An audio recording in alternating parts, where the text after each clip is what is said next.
సరే నేను ఇంకోటి కూడా ఏమంటున్నా అంటే ఈ ప్రాజెక్టు కోసం కన్సల్టెంట్ మనం తీసుకుంటాం ఒకటి ఉంటుంది. అయినా ఎప్పటికీ నీకు ఫుల్ టైమ్గా ఆఫీసులో కూర్చునేటోళ్ళు ఎవరన్నా ఒక 2 years కోసము ఒక 2 3 4 కొంత ఏఈలని అనుభవం ఉన్న వాళ్ళు ఉంటారు కదా, వాళ్ళని తీసుకో. అంత ఫాస్ట్గా చేయాల్సి వస్తుంది. ఎందుకంటే మళ్ళీ చెప్తున్నా నేను నీకు ఇప్పుడు ఎంత టైం 2:30. ఇన్నవా నాది అర్థమైందా నీకు? నేను 1 గంట దాకా పడుకొని ఇవ్వకుండా 1 గంటలకు నేను 12:30కు వచ్చి 2:30 దాకా, అది ఇంకా నీకు 4 గంటల దాకా కూడా మాట్లాడుతూ ఇట్లా దీని మీద.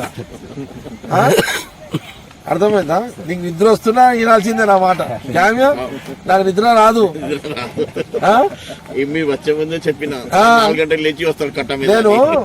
నేను మున్సిపల్ చైర్మన్ ఉన్నా, పబ్లిక్ తెలియదు ఇది. నేను మున్సిపల్ చైర్మన్ ఉన్నప్పుడు రాత్రి అందరూ అనుకుంటారు కదా 1 గంటలకు ఓడి మేలుకుంటాడు. ఆ రోజులల్లా నేను 1 గంటలకు ఏం చేస్తుంటానంటే స్కూటర్ తీసుకొని తిరుగుతుంటే మొత్తం టౌన్ అంతా తిరుగుతుంటే ఏ బస్తీలో లైట్లు ఉన్నాయి, ఏ బస్తీలో లైట్లు లేవని చూస్తుంటే. అప్పుడు మున్సిపల్ చైర్మన్ ఉన్నప్పుడు చూసి ఇక పొద్దున 10:30కు ఆఫీస్, నేను ఆఫీస్ తిరిగే డ్యూటీ చేస్తుంటే చైర్మన్ తిరిగి ఉండకుండే. మళ్ళా 10:30కు పోయి కూర్చోగానే అప్పుడు శివరాజ్ అని ఉండే మాకు సీనియర్ అనమాట. ఆయనకు పిలుస్తుంటే అన్నానే పిలుస్తుంటే, మాకు పెద్దోడే అన్న అంటుండే. కానీ తిక్కలేస్తే డ్యూటీ కాడ వస్తే ఇక కోపం అవుతుంటే అది ఏమన్నా పద్ధతి కాదా అంటుంటే. కానీ మంచివాడే ఉండే, చచ్చిపోయిన తర్వాత మాము. ఆయన పిలిచి ఇక లిస్టు పెడుతుంటే నేను ఏ ఏరియాలో స్తంభం నంబర్ రాసుకుంటుంటే వాళ్ళు రిజిస్టర్ తెప్పించి ఈ స్తంభం వాళ్ళ దాంట్లో రికార్డులో చూసి వాళ్ళ దాంట్లో లైటు వెలుగుతున్నదని రాస్తుండే అలా. ఓకే, నేను ఏ నంబర్ అయితే నేను రాసుకుంటుంటే లైట్లు లేని స్తంభాల నంబర్ రాసుకుంటుంటే కదా, రాసుకున్న తర్వాత ఆ శివరాజ్ అన్న అడుగుతుంటే, ఆయన ఎలక్ట్రిసిటీ ఆఫీసర్ ఆయన ఉండే. అన్న కమిషనరీ అందరినీ కూర్చున్న ఇంజనీర్ డిఏని ఏని కూర్చున్న పెట్టుకొని అడుగుతుంటే, అన్న ఈ నంబరు లైట్ వెలుగుతుందా అని రిజిస్టర్ వాళ్ళు రాస్తారు కదా, ఏ లైట్లు వెలుగుతలేవని. అన్న తీయ అంటే ఒక్కో స్తంభము లైట్ వస్తలేదు సార్ అంటుండే. ఓకే, ఇంకొక స్తంభము 2 స్తంభాలలో లైట్ వస్తుందని వాళ్ళ రికార్డులు ఉంటుంది. నేనన్నా రాత్రి నేను ఈ నంబర్ రాసుకుని లైట్ వస్తలేదు అని మళ్ళీ ఏం చేస్తుండే తెలుసా, నేను ఎవిడెన్స్ చేయాలి కదా, పగల లైట్ ఉండదు కదా ట్యూబ్ లైట్ అని. ఈ స్తంభం దగ్గరికి మళ్ళీ ఎవడు పోవద్దు. రాత్రి 8 గంటలకు, సాయంత్రం మళ్ళీ 1 గంటలకు కాదు, సాయంత్రం 8 గంటలకు నేను ఆ శివరాజ్ అన్న ఎలక్ట్రిసిటీ వాళ్ళ కింద ఉంటారు కదా, ఇట్లా మీ వాళ్ళు తీరు వాళ్ళని తీసుకొని స్తంభం కాడికి పోతుంటే అప్పుడు ఆ లైట్ లేదు, ఉండదు కదా. నేను అందుకే మొదలేం చెప్తుంటే, ఆడ లైట్ లేదు, మీ వాళ్ళు ఎవరైనా పోయి లైట్ వేస్తే నాకు ఎవిడెన్స్ పోతుంది అని పోయి ఆ రిజిస్టరు అవన్నీ తెప్పించి ఆడ పోయి దీనికి జవాబు చెప్పు శివరాజ్ అన్న అడుగుతుంది. ఏం చెప్తాడు ఎప్పుడైనా?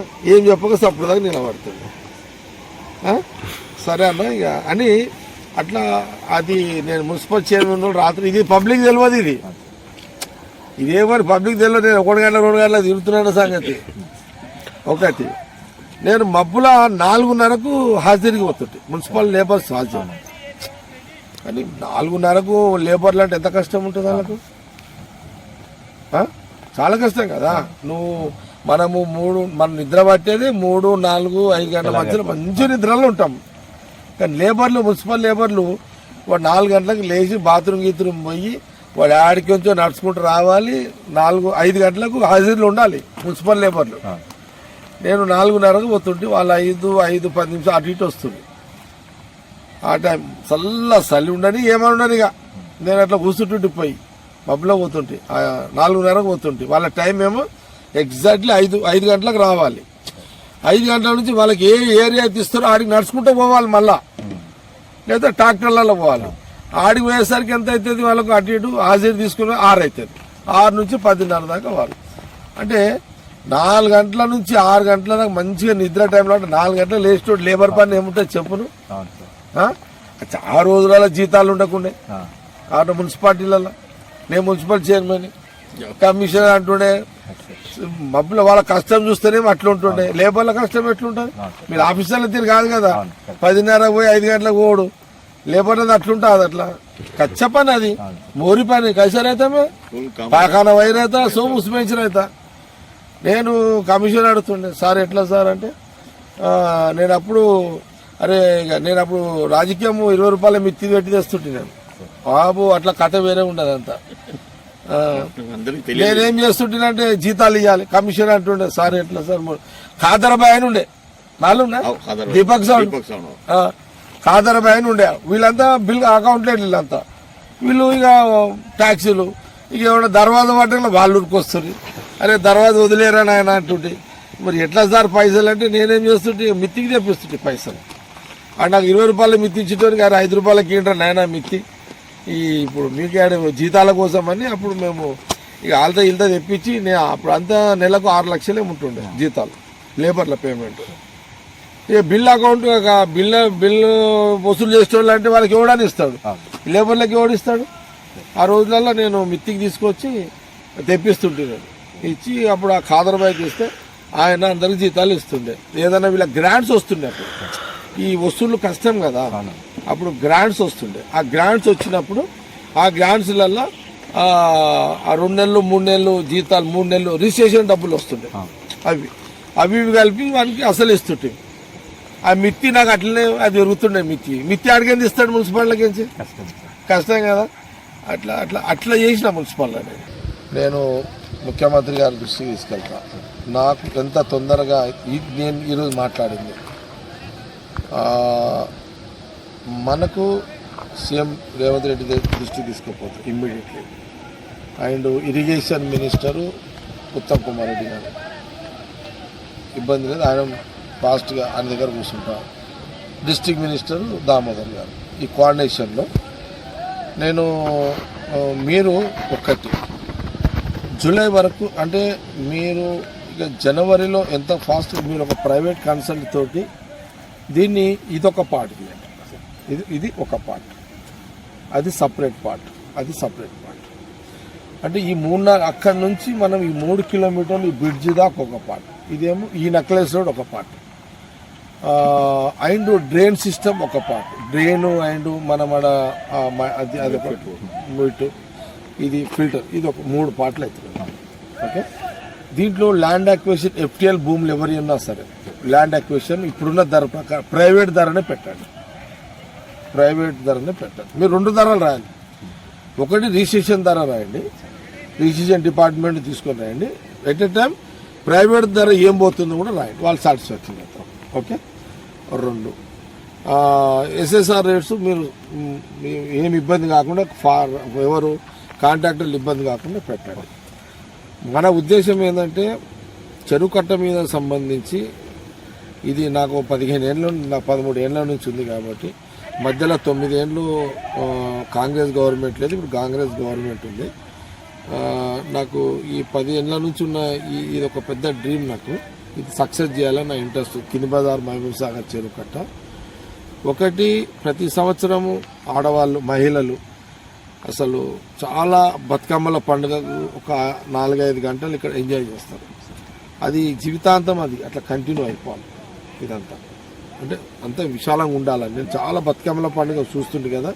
ఇంత వెడల్పున ఇరుకైతున్నది అంటే వాళ్ళు సాటిస్ఫాక్షన్గా ఆడుకోవడము నిలబడడం చేయడం కుదురుతలేదు విన్నారా అది సాటిస్ఫాక్షన్గా ఒక సంవత్సరానికి వచ్చే పండుగ బతుకమ్మన్నది ఒక 5-6 గంటలు 7 గంటలు హ్యాపీగా వేయడం వాళ్ళందరూ భార్య పిల్లలతోటి వాళ్ళు ఫ్యామిలీతోటి వచ్చి తల్లిదండ్రులతో వచ్చి కొంత ఆ పండుగ ఎంజాయ్మెంట్ చేయాలని మన కాన్సెప్ట్ ఎస్ అందుకోసమని నేను ఈ 23 ఫీట్ల వెడల్పు మళ్ళా 23 మీటర్ల వెడల్పు ప్లస్ మీకు ఆ స్టెప్స్ ప్లాట్ఫారాలు నీట్నెస్ పద్ధతితో ఉండాలి లైటింగ్ సిస్టమ్ బాగుండాలి ఈ బ్రిడ్జ్ కూడా అందుకే పడుతున్నది ఈ వెడల్పు ఈ బ్రిడ్జ్ నెక్లెస్ రోడ్డు ఐఐటి వాళ్ళు అటు రావడము ఇది ఒక వాతావరణము అటు సోమేశ్వరవాడ కల్వకుంట మన నాల్సాబ్గడ్డ మన కల్వకుంట నాల్సాబ్గడ్డ ఈ సోమేశ్వరవాడలు కొంత రిక్షాకాలి మహబూబ్ నగర్ వాళ్ళు ఇక్కడ కూడా ఇది శివాజీ నగర్ ఆ బెల్ట్ అంతా కూడా కొంత ఉంటుంది దీంతో పాటు టౌన్ నుంచి వచ్చే డ్రైనేజ్ వాటర్ తోటి ఇది పొల్యూషన్ కాకుండా ఇంత నీట్గా ఉండాలి వాటర్ ఈ చేప తినాలి సంగారెడ్డి వాళ్ళు స్టేట్ వాళ్ళు మంచిగా మనం సంగారెడ్డి ఇంకోటి ఏంటంటే ఇప్పుడు బెస్తోళ్ళకు ఇది వచ్చారు ఒకటి సాగలలో ఇక్కడ మంచిగా బట్టలు ఉతుకునేటోళ్ళు వాటర్ బాగా లేవు కాబట్టి ఉతుకుతలేరు. అందుకే నేను అన్న దోపిఘాట్ అక్కడ తీసుకోవాలని చెప్పి కూడా అన్న. ఏది మనం కట్ట కాడ అంతే కదా. అయితే మనము ఆడ కూడా మనము ఈ ఇప్పుడు మనం చెరువు కట్ట ఎక్కిన తర్వాత నేను మళ్ళీ చూపెడతాను ఇక్కడ. మళ్ళీ ఆడ కూడా స్టెప్ తీసుకోండి. ఆడ కూడా నేను చెప్తాను ఇక్కడ మళ్ళీ ఒకసారి. ఓకే, నేను మళ్ళీ ఆడ ఆపుతాం మనము. నేను ఆడ చెప్తా, అది ఆ పాయింట్ ఒకటి రాజు చేసుకోండి. అంటే ఇప్పుడు మనము వినాయక చవితికి నిమజ్జనం చేస్తాం, అది ఒకటి సాటిస్ఫాక్షన్గా ఉండాలి. ఈడ ఒక దర్గా ఉన్నది, దర్గా కూడా పాపం వాళ్ళు ఈడ కొన్ని ఏళ్ళ నుంచి మొక్కులు ఉంటారు, భోజనాలు చేస్తుంటారు, వాళ్ళకు కూడా మంచిగా చేయాలి. మళ్ళా దుర్గమ్మ టెంపుల్ బెస్తోళ్ళది, ఇగో ఈడొక టెంపుల్ ఆడొక టెంపుల్, వాళ్ళు రెగ్యులర్గా కట్ట మీదనే ఉంటారు. వాళ్ళు కూడా ఫంక్షన్లు ఈయన అమ్మవారికి నైవేద్యాలు పెడుతుంటారు, నడుస్తుంటాయి. ఇక సాకలోళ్ళది ఏమో అట్లుంది, ఏది వాళ్ళకు అమ్మవారి కూడా ఉంది, వాళ్ళు ఇక్కడనే ఉంటుంది. మళ్ళీ ఈడ కింది బజారు యాదవులు, మల్లన్న దేవుడు, బీరప్ప దేవుడు, ఇవన్నీ లింక్ ఉన్నాయి ఇదంతా. కాబట్టి ఇది మనము ఇక ఇది సక్సెస్ఫుల్ చేయాలి. ఓకే, ఇది యుద్ధ ప్రాతిపదిక చేయాలి. నాకైతే నా డ్రీమ్ అయితే నేను ఫస్ట్ ఇది చూడాలి, నేను జూలై వరకు ఇది చూడాలి. నేను బతుకమ్మలం పండుగకి వస్తున్నో రాను నాకు తెలియదు, కానీ నాకు ఆ రోజు నా మూడు ఎట్లుంటుందో వస్తున్నో రాను, ఎందుకంటే వస్తున్నో రాను నా మూడు ఎట్లుంటుందో నాకు తెలియదు. కానీ నేను దూరంకించి చూసినా లేకపోతే యూట్యూబ్లో పెట్టి చూసినా నాకు ఈ ఫస్ట్ ఫేజ్ క్యాన్సిల్ స్టేషన్ నాకు ఆడికించి ఈ బ్రిడ్జ్ దాకా ఫస్ట్ కళ జూలై వరకు అయిపోవాలి. చిన్నప్పటి నుంచి ఉన్న కళ ఇది. నేను ఇక సెకండ్ ఫేజ్ అది చూస్తా, థర్డ్ ఫేజ్ అది చూస్తా. ఏదున్నా మన టార్గెట్ 2 years. ఫస్ట్ ఇది, సెకండ్ అదేనా ఇది ఫస్ట్ ఇయర్ జూలై అయిపోవాలి. ఇది నో కాంప్రమైజ్ ఇలా. అది సెకండ్ ఫేజ్ లో అయిపోవాలి, అది కూడా 1 year లో అయిపోవాలి. ఏదున్నా 1.5 year 2 years లోపల సెకండ్ ఫేజ్ ఫస్ట్ ఫేజ్ అయిపోతుంది, సెకండ్ ఫేజ్ థర్డ్ ఫేజ్ కూడా అయిపోవాలి. ఇది మన ఏం. ఇక దీనికి మీరు ఫండ్స్కి సంబంధించిన మీరు ఎస్టిమేషన్ మీరు తొందరగా మీరు ఒక్కడ ఎంతమంది వర్క్ ఇన్స్పెక్టర్లు ఇద్దరు వర్క్ ఇన్స్పెక్టర్లు మీరు ఆ మొక్కతామెతో కూడా కాదు వేరే మీరు ఇంకెవరైనా మీరు తీసుకోండి. ఇంత పెద్ద పని ఒక్క ఆమె చేయలేదు. ఎంతమంది ఉంటే మీకు ఫాస్ట్గా అవుతుంది? కన్సల్టెంట్ ఏఈలు మీకు ఇంకా ఇద్దరు ఏఈలను మీరు డిపార్ట్మెంటల్ వరకు చూడండి. కన్సల్టెన్సీ వాళ్ళతో చేపిస్తాను సార్, నేను ఏఈలను అటాచ్ చేస్తాను.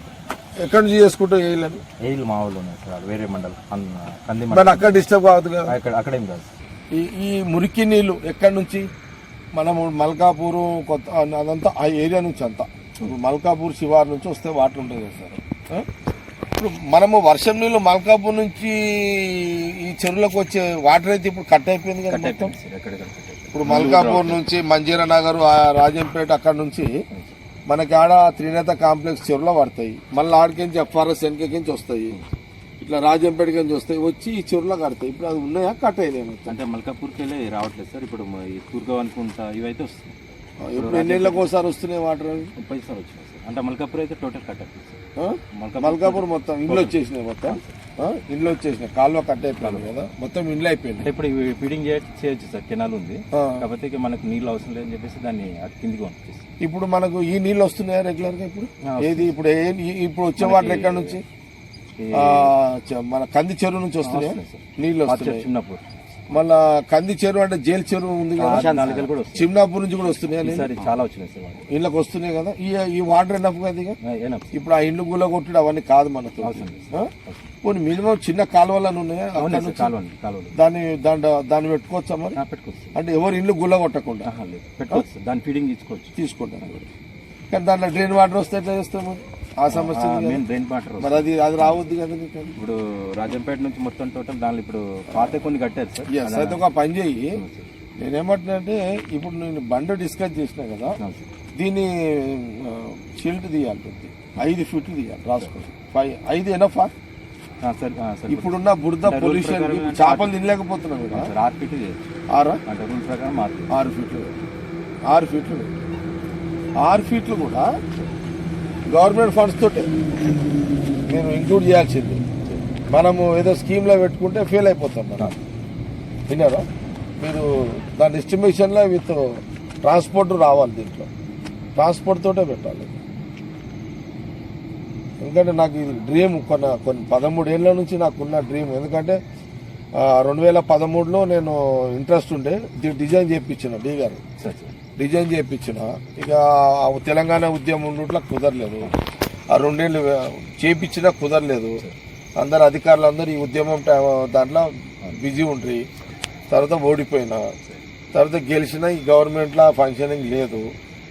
కాబట్టి ఈసారి గవర్నమెంట్ ఉంది కాబట్టి సరే, ఇప్పుడు నేను ఎమ్మెల్యే లేకపోయినా గవర్నమెంట్ కాంగ్రెస్ ఉంది కాబట్టి నా ఇంట్రెస్ట్ ఇది. అంటే మహబూబ్ సాగర్ అనేది, ఈ చెరువు కట్ట అనేది ఇక్కడ లేడీస్ బతుకమ్మలు ఆడుకోవడానికి ప్లస్ నిమజ్జనంకే కానీ, ఇక్కడ దర్గా కూడా ఉంది ఒకటి. ఇక్కడ కట్ట మీద ముస్లిం దర్గా ఉంది. ఆ దర్గా కూడా చాలా మంది భక్తులు వస్తారు.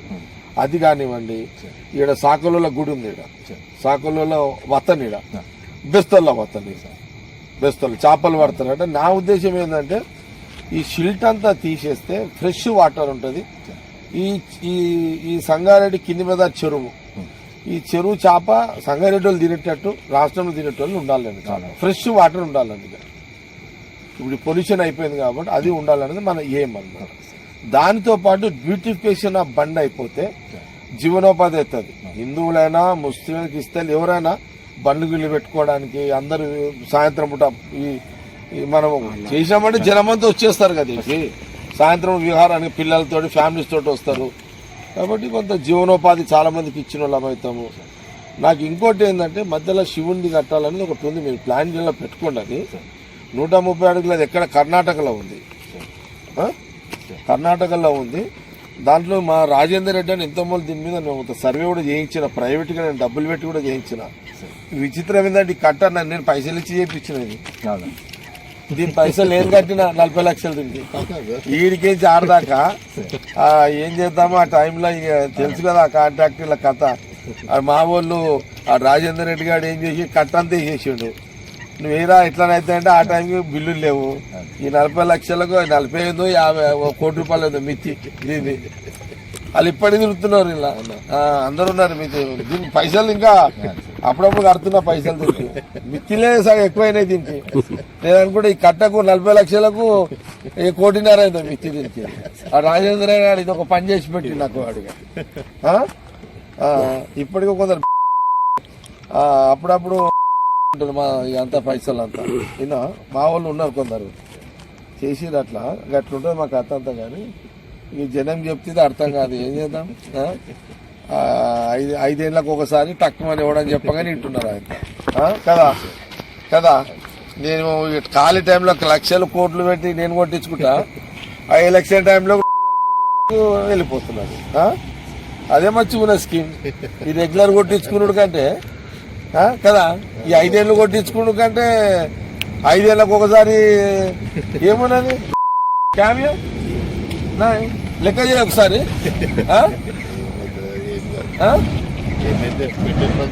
కదా ఇప్పుడు మనము సంవత్సరానికి 8 కోట్లు పండుగలు, 10 కోట్లు అంటే 5 ఏళ్లకు 50 కోట్లు అవుతుంది పండుగలకు. ఇప్పుడు ఒక్కరికి 50,000 మందికి అది ఈజీ ఉంది కదా ఇది. ఇప్పుడు ఎంత కదా అంటే 25-30 మంది వేసి ఉంటారు. అందరు వేయరు కదా.